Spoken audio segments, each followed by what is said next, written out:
Coronavirus, deuxième vague de contamination en Asie qui intensifie ses efforts.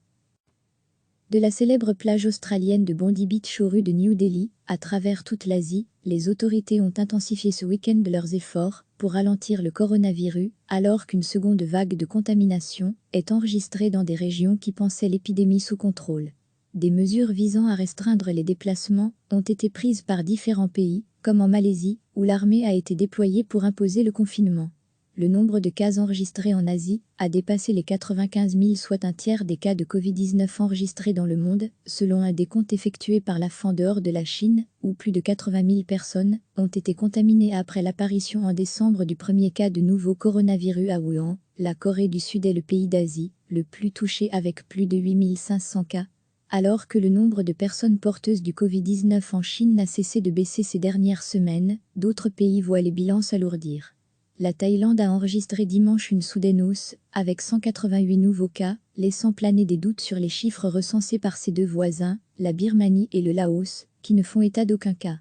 Après avoir fermé ses frontières aux non-résidents et aux étrangers, l'Australie, qui compte 1300 cas, a demandé aux habitants d'annuler leurs déplacements à l'intérieur du pays. Le Pakistan, où 300 personnes seraient porteuses du coronavirus, a suspendu tous les vols internationaux.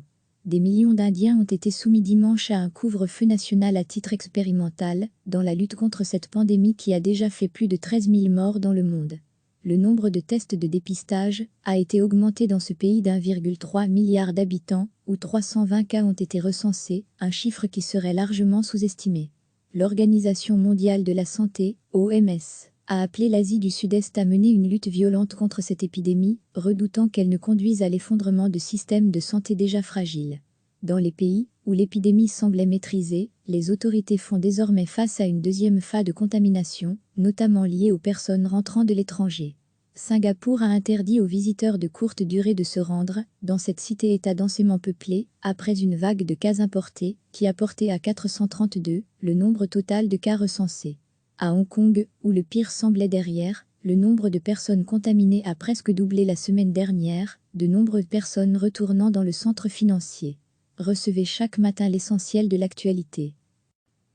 De la célèbre plage australienne de Bondi Beach aux rues de New Delhi, à travers toute l'Asie, les autorités ont intensifié ce week-end leurs efforts pour ralentir le coronavirus, alors qu'une seconde vague de contamination est enregistrée dans des régions qui pensaient l'épidémie sous contrôle. Des mesures visant à restreindre les déplacements ont été prises par différents pays, comme en Malaisie, où l'armée a été déployée pour imposer le confinement.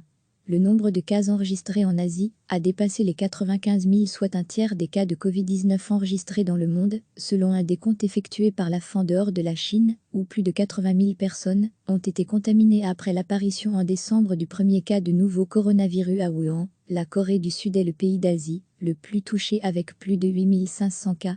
Alors que le nombre de personnes porteuses du Covid-19 en Chine n'a cessé de baisser ces dernières semaines, d'autres pays voient les bilans s'alourdir. La Thaïlande a enregistré dimanche une soudaine hausse, avec 188 nouveaux cas, laissant planer des doutes sur les chiffres recensés par ses deux voisins, la Birmanie et le Laos, qui ne font état d'aucun cas. Après avoir fermé ses frontières aux non-résidents et aux étrangers, l'Australie, qui compte 1300 cas, a demandé aux habitants d'annuler leurs déplacements à l'intérieur du pays.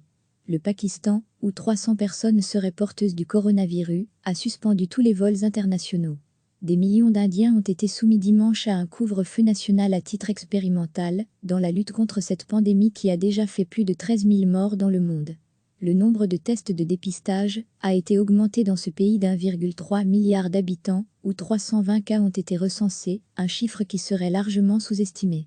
L'Organisation mondiale de la santé, OMS, a appelé l'Asie du Sud-Est à mener une lutte violente contre cette épidémie, redoutant qu'elle ne conduise à l'effondrement de systèmes de santé déjà fragiles. Dans les pays où l'épidémie semblait maîtrisée, les autorités font désormais face à une deuxième phase de contamination, notamment liée aux personnes rentrant de l'étranger. Singapour a interdit aux visiteurs de courte durée de se rendre dans cette cité-État densément peuplée, après une vague de cas importés, qui a porté à 432 le nombre total de cas recensés. À Hong Kong, où le pire semblait derrière, le nombre de personnes contaminées a presque doublé la semaine dernière, de nombreuses personnes retournant dans le centre financier. Cliquez sur s'abonner pour recevoir les dernières nouvelles.